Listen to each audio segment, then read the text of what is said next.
ಬೆಳಗ್ಗೆ ಜಲ್ದಿ ಯಾಕೆ ಎದ್ದೇಳ್ಬೇಕು? ಬೆಳಗ್ಗೆ 4 ಗಂಟೆ 5 ಗಂಟೆಗೆ ಎದ್ದು ಓದೋಕೆ ಸ್ಟಾರ್ಟ್ ಮಾಡು. ಜಗತ್ ಎದ್ದೇಳಷ್ಟೊತ್ತಿಗೆ ಅರ್ಧ ಓದಿರ್ತೀಯ. ಇವತ್ ನೀನ್ ಮುಂದೆ ಕಾಣಿಸೋ ಪ್ರತಿಯೊಬ್ಬ ಸಾಧಕ 8 ಗಂಟೆಗೆ ಎದ್ದೋರಲ್ಲ. 8 ಗಂಟೆಗೆ ಎದ್ದೋರು ಯಾರು ಸಾಧಕರಾಗಲ್ಲ. ಯಾಕಂದ್ರೆ ಬೆಳಗಿನ ಟೈಮ್ ಆ ರೀತಿ ಇರುತ್ತೆ. ನೇಚರ್ ನಿನ್ಗೆ ಸಪೋರ್ಟ್ ಮಾಡುತ್ತೆ, ಮೈಂಡ್ ನಿನ್ಗೆ ಸಪೋರ್ಟ್ ಮಾಡುತ್ತೆ. ನಿನ್ನ ವಾತಾವರಣದಲ್ಲಿ ಯಾವುದೇ ಡಿಸ್ಟರ್ಬೆನ್ಸ್ ಇರಲ್ಲ. ಡೈಲಿ ಬೆಳಗ್ಗೆ 5 ಗಂಟೆಗೆ ಎದ್ದು ಓದಿ ಫೇಲ್ ಆದೋರು ಯಾರು ಸಿಗಲ್ಲ. ನಾಚಿಕೆ ಆಗುತ್ತೆ. ಮನೆ ಪರಿಸ್ಥಿತಿ ನೋಡಿದಾಗ ನಾಚಿಕೆ ಆಗುತ್ತೆ. ನನ್ ಮೇಲೇನೆ ಕಷ್ಟ ಪಡ್ತಾನೆ ಇದ್ದೀನಿ, ಆದ್ರೆ ರಿಸಲ್ಟ್ ಬರ್ತಿಲ್ಲ. ಅಪ್ಪ ಅಮ್ಮನ ಒಂದೊಂದು ರೂಪಾಯಿ ಕಷ್ಟ ಪಡ್ತಿದ್ದಾರೆ. ಆ ಕಷ್ಟದ ಪ್ರತಿಫಲದಿಂದಲೇ ನನ್ನನ್ನ ಓದಿಸ್ತಿದ್ದಾರೆ. ಆದ್ರೆ ನಾನಿಲ್ಲಿ ನೆಕ್ಸ್ಟ್ ಇಯರ್ ಚೆನ್ನಾಗಿ ಓದ್ತೀನಿ ಅಂತಿದ್ದೀನಿ. ಒಂದ್ ವೇಳೆ ಒಳ್ಳೆ ಮಾರ್ಕ್ಸ್, ಒಳ್ಳೆ ಕೆಲ್ಸ, ಒಳ್ಳೆ ಸಂಬಳ ಇಷ್ಟು ಬಂದಿಲ್ಲಂದ್ರೆ ಏನ್ ಮಾಡ್ಲಿ? ಮನೆ ಪರಿಸ್ಥಿತಿ ಹೇಗೆ ನೆನೆಸ್ಕೊಂಡ್ರೆ ಭಯ ಆಗುತ್ತೆ. ನನಗ್ ನಾನೇ ಸವಾಲಾಗ್ತೀನಿ. ನನ್ ಕೈಯಲ್ಲಿ ನನ್ ಪೇರೆಂಟ್ಸ್ ಕಷ್ಟನ ದೂರ ಮಾಡೋಕಾಗೋದಿಲ್ವಾ? ನನ್ ಕೈಯಲ್ಲಿ ಮನೆ ಪರಿಸ್ಥಿತಿ ಬದಲಾಯಿಸಕ್ ಆಗೋದಿಲ್ವಾ? ನನಗ್ ನಾನೇ ಚಾಲೆಂಜ್ ಮಾಡ್ಕೊಳ್ತೀನಿ.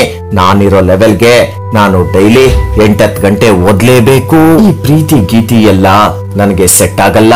ಯಾಕಂದ್ರೆ ನಾನ್ ಸಕ್ಸಸ್ ಆಗಿಲ್ಲ ಅಂದ್ರೆ ನನ್ನ ಹತ್ರ ಯಾವ ಪ್ರೀತಿನೂ ಇರಲ್ಲ, ನನ್ ಕರಿಯರೇ ಇರಲ್ಲ. ತಂದೆ ತಾಯಿ ಕನಸನ್ನ ಸುಳ್ಳು ಮಾಡೋದು ಆ ಮಾತ್ ಬೇರೆ. ಈ ಜನ ನಿನ್ ಜೊತೆ ಅಲ್ಲ, ನಿನ್ನ ಪರಿಸ್ಥಿತಿ ನೋಡ್ಕೊಂಡು ನಿನ್ ಜೊತೆ ಇರ್ತಾರೆ. ಇಂತಹ ಪರಿಸ್ಥಿತಿಯಲ್ಲಿ ನಾನ್ ಸರಿಯಾಗಿ ಓದ್ದಿರಾ ಲೈಬ್ರರಿಯಲ್ಲಿ ಓದೋಕೆ ಅಂತ ಹೋಗಿ ಮೊಬೈಲ್ ಯೂಸ್ ಮಾಡ್ಕೊಂಡಿದ್ರೆ ಅಸಾಧ್ಯ. ನನಗ್ ಗೊತ್ತು, ಯಾವ ವ್ಯಕ್ತಿ ಕಷ್ಟದ ಜೊತೆ ಜೀವಿಸ್ತಾ ಗೆಲುವಿಗೆ ಪ್ರಯತ್ನ ಪಡ್ತಾನೋ ಆತನಿಗೆ ಎಲ್ಲವೂ ಸಾಧ್ಯ. ಮುಂದೆ ಬರೋ 2-3 ವರ್ಷದಲ್ಲಿ ತುಂಬಾ ಎಕ್ಸಾಮ್ಸ್ ಬರುತ್ತೆ. ಕೆಲವರಿಗೆ ಬೋರ್ಡ್ ಎಕ್ಸಾಮ್ ಇದ್ರೆ ಮತ್ತೆ ಕೆಲವರಿಗೆ ಕಾಂಪಿಟೇಟಿವ್ ಎಕ್ಸಾಮ್. ಎಲ್ಲಾ ವಿದ್ಯಾರ್ಥಿಗಳ ಗುರಿ ಒಂದೇ, ಎಕ್ಸಾಮ್ ನ ಕ್ರ್ಯಾಕ್ ಮಾಡೋದು. ಆದ್ರೆ ಎಲ್ಲರ ಕೈಲಿ ಆಗುತ್ತಾ ಅಂದ್ರೆ ಖಂಡಿತ ಇಲ್ಲ.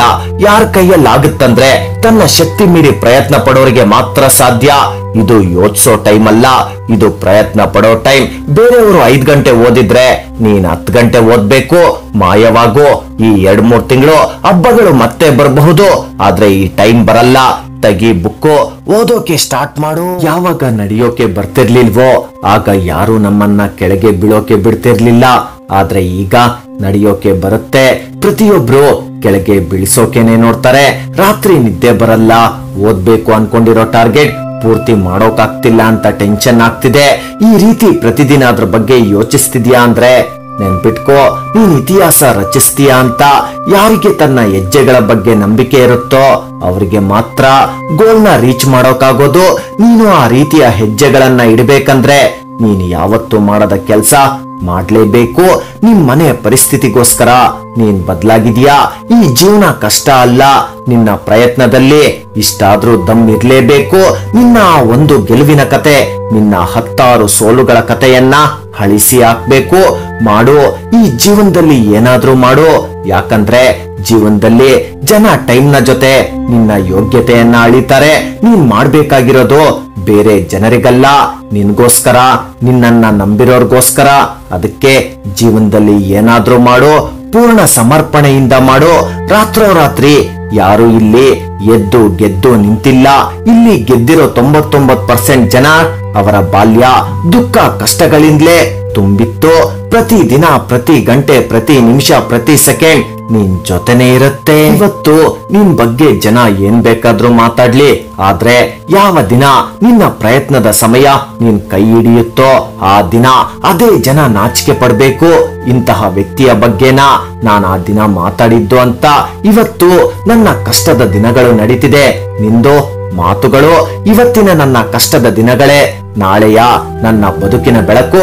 ಒಬ್ಬಂಟಿಯಾಗಿದ್ದೀನಿ ಅಂದ್ರೆ ನನ್ಗ್ಯಾರೋ ಫ್ರೆಂಡ್ಸ್ ಇಲ್ಲ ಅಂತಲ್ಲ. ನನ್ಗೆ ಈ ದಿನ, ಈ ಕ್ಷಣ ನನ್ನ ಫ್ರೆಂಡ್ಸ್ಗಿಂತ ಗುರಿ ಮುಖ್ಯ. ಯಾರಾದ್ರೂ ನನ್ನ ತಂದೆ ತಾಯಿನ ನಿಮ್ ಮಗ ಏನ್ ಮಾಡ್ತಿದ್ದಾನೆ ಅಂದಾಗ ಅವರು ಹೆಮ್ಮೆಯಿಂದ, ಗೌರವದಿಂದ, ಖುಷಿಯಿಂದ ಹೇಳ್ಬೇಕಲ್ವಾ. ನಾನ್ ನಿಂತ್ರೆ ಸಮಯ ನಿಲ್ಲಲ್ಲ. ಅದಕ್ಕೆ ಸ್ವಲ್ಪ ನಿಧಾನವಾದ್ರೂ ಪರವಾಗಿಲ್ಲ, ಮುಂದಕ್ಕೆ ಹೋಗ್ತಾನೆ ಇರ್ತೀನಿ. ಇಲ್ಲಿ ನಮ್ಮ ದೊಡ್ಡ ಪ್ರಾಬ್ಲಮ್ ಏನಂದ್ರೆ ವಾಸ್ತವಕ್ಕಿಂತ ಕಲ್ಪನೆಯಲ್ಲೇ ನಮ್ಮ ಟೈಮ್ ನ ಕಳೀತಿರ್ತೀವಿ. ಜನರಿಗೆ ಎದುರ್ಕೊಂಡು, ಕಾಂಪಿಟೇಷನ್ಗೆ ಎದುರ್ಕೊಂಡು ಗುರಿ ಬದಲಾಯಿಸ್ಕೊಂಡ್ರೆ ಹೇಗೆ? ನಿನಗೆ ಯಾವ್ದಿಷ್ಟ ಆದ್ರೆ ಅದೇ ಕೆಲ್ಸವನ್ನ ಮಾಡು. ಯಾವ್ದಾದ್ರೂ ದಾರಿ ನಿನ್ಗೆ ಭಯ ಪಡಿಸ್ತಿದೆ ಅಂದ್ರೆ ನೆನ್ಪಿಟ್ಕೋ, ಮುಂದೆ ಬಹುದೊಡ್ಡ ಗೆಲುವು ನಿನ್ಗೋಸ್ಕರ ಕಾಯ್ತಿದೆ ಅಂತ. ಪ್ರತಿಯೊಂದಕ್ಕೂ ಟೈಮ್ ಬೇಕು. ನಿನ್ನ ಫೋಕಸ್ ಯಾವ ರೀತಿ ಇರ್ಬೇಕಂದ್ರೆ, ದಾರಿ ಎಷ್ಟೇ ಕಷ್ಟ ಮುಳ್ಳುಗಳಿದ್ರು ನಿನ್ನ ಫೋಕಸ್ ಬದಲಾಗಬಾರ್ದು. ನಿನ್ನ ಪ್ಲಾನಿಂಗ್ ಹೇಗಿರ್ಬೇಕಂದ್ರೆ, ಜನ ನೀನ್ ಸೋಲ್ತೀಯ ಅಂದ್ಕೊಂಡ್ರು ಗೆಲುವು ನಿಂದೆ ಆಗ್ಬೇಕು. ಯಾರಿಗೆ ಒಂಟಿಯಾದ್ರೂ ಪರವಾಗಿಲ್ಲ, ನಾನ್ ಗುರಿ ಮುಟ್ತೀನಿ ಅನ್ನೋರ್ಗೆ ಅವರ ಗೆಲುವಿನ ನಂತರ ಅವರ ಸ್ಫೂರ್ತಿದಾಯಕ ಹೆಜ್ಜೆಗಳನ್ನ ಬೇರೆಯವ್ರಿಗೆ ಬಿಟ್ಟೋಗ್ತಾರೆ. ಈ ಲೈಫ್ ಸಿಕ್ಕಿದೆ ಅಂದ್ರೆ ಏನಾದ್ರೂ ಮಾಡಿ ತೋರ್ಸ್ಬೇಕಲ್ವಾ. ಈಗ ನಿನ್ನ ಟೈಮ್ ಸರಿ ಇಲ್ಲ ಅಂದ್ರೆ ಏನಾಯ್ತೋ ಅದನ್ನ ಬದಲಾಯಿಸಿ ತೋರ್ಸು. ಈ ಜಗತ್ತಲ್ಲಿ ಎಲ್ಲವೂ ಸಾಧ್ಯ, ನಂಬಿಕೆ ಇರ್ಬೇಕಷ್ಟೇ. ಜಾಸ್ತಿ ಸಂಪಾದಿಸಿದ್ರೆ ಜಾಸ್ತಿ ಗೌರವ, ಕಡಿಮೆ ಸಂಪಾದಿಸಿದ್ರೆ ಕಡಿಮೆ ಮರ್ಯಾದೆ. ಅದಕ್ಕೆ ನಿನ್ನ ಪೂರ್ತಿ ಫೋಕಸ್ ನೀನ್ ಸಕ್ಸಸ್ ಆಗೋದ್ರ ಕಡೆ ಗಮನ ಕೊಡು. ಜೀವನದಲ್ಲಿ ಜನರು ಕೈ ಕೊಡಬಹುದು, ಆದ್ರೆ ಪ್ರಯತ್ನ ವಿದ್ಯೆ ಮೋಸ ಮಾಡಲ್ಲ. ಈಗ ಸದ್ಯಕ್ಕೆ ಫ್ರೆಂಡ್ಸ್ ಗಿಂತ ಜಾಸ್ತಿ ಬುಕ್ಸ್ ಜೊತೆ ಟೈಮ್ ಕಳಿ. ನೀನ್ ಫೋಕಸ್ ಮಾಡೋದನ್ನ ಕಲಿಲೇಬೇಕು. ಯಾರು ಫೋಕಸ್ ಮಾಡ್ತಾರೋ ಅವ್ರು 100% ಸಕ್ಸಸ್ ಆಗೇ ಆಗ್ತಾರೆ. It's very simple. In this age of distraction focus is very important. ಆದ್ರೆ ನಿನಗೆ ಎಕ್ಸಾಮ್ ಅಲ್ಲಿ ಪಾಸ್ ಆಗೋದು ಈಸಿ, ಯಾಕಂದ್ರೆ ತುಂಬಾ ಸ್ಟೂಡೆಂಟ್ಸ್ ಈಸಿಯಾಗಿ ಡಿಸ್ಟ್ರಾಕ್ಟ್ ಆಗ್ತಾರೆ. ನೀನು ನಿನ್ನ ಫೋಕಸ್ ನ ಮೇಂಟೈನ್ ಮಾಡಿದ್ರೆ ನಿನ್ ಕೈಯಲ್ಲಿ ಸಾಧ್ಯ. ತುಂಬಾ ಸ್ಟೂಡೆಂಟ್ಸ್ ನೋಟ್ಸ್ ನ ಡೌನ್ಲೋಡ್ ಮಾಡ್ತಾರೆ, ನೀನು ನೋಟ್ಸ್ ನ ಓದು. ತುಂಬಾ ಸ್ಟೂಡೆಂಟ್ಸ್ ಟೆಸ್ಟ್ ಸೀರೀಸ್ ನ ಡೌನ್ಲೋಡ್ ಮಾಡ್ತಾರೆ, ನೀನು ಟೆಸ್ಟ್ ಸೀರೀಸ್ ನ ಬರಿತೀಯಾ. ಸಿಂಪಲ್. ಈ ಪ್ರೊಸೆಸ್ ನ ಸ್ಟಡಿನಲ್ಲಿ ಅಪ್ಲೈ ಮಾಡೋ. ಪ್ರತಿಯೊಬ್ಬ ಸ್ಟೂಡೆಂಟ್ಗೂ ಸ್ಟಡಿನಲ್ಲಿ ಸಕ್ಸಸ್ ಸಿಕ್ಕೇ ಸಿಗುತ್ತೆ. ಎಷ್ಟೋ ಸ್ಟೂಡೆಂಟ್ಸ್ ಈಗ್ಲೇ ಗಿವ್ ಅಪ್ ಮಾಡ್ತಾರೆ, ಆದ್ರೆ ನೀನ್ ಆ ರೀತಿ ಮಾಡ್ಬೇಡ. ಇನ್ನು ಟೈಮ್ ಇದೆ, ಈಗ್ಲೂ ಸಾಧ್ಯ. ನಾನೇನಾದ್ರೂ ನಿನ್ಗೆ ಡೈಲಿ 8 ಗಂಟೆಗಳ ಕಾಲ ಓದು ಅಂದ್ರೆ ಈಗ ಕಷ್ಟ ಅನ್ನಿಸಬಹುದು. ಮೊದಲು ಡೈಲಿ 4 ಗಂಟೆ ಓದು, ನಂತರ 5 ಗಂಟೆ, 6 ಗಂಟೆ, 7 ಗಂಟೆ, 8 ಗಂಟೆ. ಖಂಡಿತ ಸಾಧ್ಯ ಇದೆ. ಆ ಡೈಲಿ ಆ ಫೋಕಸ್ ನ, ಆ ಕನ್ಸಿಸ್ಟೆನ್ಸಿನ ನೀನ್ ಮೇಂಟೈನ್ ಮಾಡ್ಲೇಬೇಕು. ಈಗ್ಲೂ ಟೈಮ್ ಇದೆ, ಖಂಡಿತ ಟೈಮ್ ಇದೆ. Dream big, work hard and make it happen. ನಿನ್ ಲೈಫ್ ನ ನೀನೇ ವೇಸ್ಟ್ ಮಾಡೋದನ್ನ ನಿಲ್ಸು. ಬೆಳಗ್ಗೆಯಿಂದ ಸಂಜೆವರೆಗೂ ನೀನ್ ಇನ್ಸ್ಟಾ ರೀಲ್ಸ್ ನೋಡ್ತಾ ನಿನ್ ಫೋಟೋಗೆ ಎಷ್ಟು ಲೈಕ್ ಬಂತು, ಯಾರ್ ಕಮೆಂಟ್ ಮಾಡವ್ರೆ. ಕೆಲ ಸ್ಟೂಡೆಂಟ್ಸ್ ನೆಟ್ಫ್ಲಿಕ್ಸ್ ನಲ್ಲಿ ಬಿಸಿ ಇರಬಹುದು, ಮತ್ತೆ ಕೆಲವರು ವಾಟ್ಸ್ಆಪ್ ಚಾಟ್ ಅಲ್ಲಿ ಬಿಸಿ ಇರಬಹುದು. ಮೊದ್ಲು ಅದನ್ನ ಬಂದ್ ಮಾಡು. ನಿಮ್ಮಪ್ಪ ನಿಮ್ಮಮ್ಮ ನಿನ್ಗೆ ರಿಸೋರ್ಸಸ್ ಕೊಡ್ಸಿರೋದನ್ನ ಬೇಡದ ವಿಚಾರಕ್ಕೆ ಉಪಯೋಗಿಸ್ಕೊಳ್ಬೇಡ. ಎಷ್ಟೋ ಸ್ಟೂಡೆಂಟ್ಸ್ ಬೆಳಗ್ಗೆಯಿಂದ ಸಂಜೆವರೆಗೂ ಹೋಟೆಲ್ ನಲ್ಲಿ ಕೆಲಸ ಮಾಡಿ, ಪೇಂಟಿಂಗ್ ಕೆಲಸ ಮಾಡ್ಕೊಂಡು, ನೈಟ್ ಬಂದು ಲೆಕ್ಚರ್ಸ್ ನೋಡಿ, ನೋಟ್ಸ್ ಪ್ರಿಪೇರ್ ಮಾಡ್ಕೊಂಡು, ಸೆಲ್ಫ್ ಸ್ಟಡಿ ಮಾಡ್ತಾ ಕಾಂಪಿಟೇಟಿವ್ ಎಕ್ಸಾಮ್ ಕ್ಲಿಯರ್ ಮಾಡಿರೋ 106 ಸ್ಟೂಡೆಂಟ್ಸ್ ಮಧ್ಯೆ ಎಲ್ಲಾ ಫೆಸಿಲಿಟೀಸ್ ಕೊಟ್ಟು ಓದು ಅಂದ್ರೆ ನನಗೆ ಓದೋದು ಕಷ್ಟ ಅನ್ನೋ ನಿನ್ನ ಮೈಂಡ್ ಸೆಟ್ ಹೇಗೆ ಎರಡು ಒಂದೇ ಆಗತ್ತೆ. ನಿನಗ್ ನೀನೇ ಓದೋ ವಿಚಾರದಲ್ಲಿ ಎಕ್ಸ್ಕ್ಯೂಸ್ ಕೊಡ್ತಿದ್ಯಾ. ಇವತ್ ನಿನ್ಗೆ ಅಂತ ಯಾವುದೇ ಬೆಲೆ ಇಲ್ಲ. ಮೇ ಬಿ ನೀನ್ ಲಕ್ಕಿ ಆಗಿರಬಹುದು.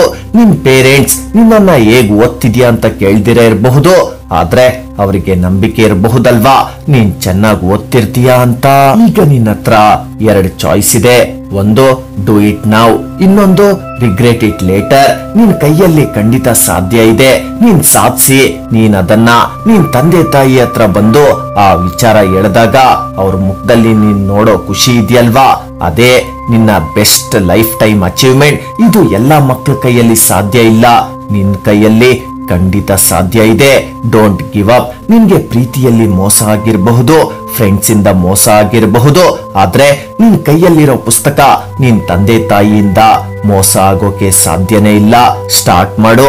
ಸ್ಟಾರ್ಟ್ ಮಾಡಿದ್ರೆ ಅಲ್ವಾ ನಂಬಿಕೆ ಬರೋದು. ಅಟ್ಲೀಸ್ಟ್ ನೀನ್ ಪ್ರಯತ್ನ ಪಟ್ರೆ ನಿನ್ನ ಹತ್ರ ಗೆಲುವು ಸೋಲು ಅನ್ನೋ 2 ಆಪ್ಷನ್ ಇರುತ್ತೆ. ಅದೇ ನೀನ್ ಪ್ರಯತ್ನ ಪಟ್ಟಿಲ್ಲ ಅಂದ್ರೆ 100% ಸೋಲು. ಅದು ಬೇರೆಯವರಿಗೆ ಇರ್ಲಿ, ನಿನ್ಗೆ ಗೊತ್ತಿರುತ್ತೆ. ಅದಕ್ಕೆ ಓದೋ ಪ್ರಯತ್ನವನ್ನ ಖಂಡಿತ ಬಿಡಬೇಡ.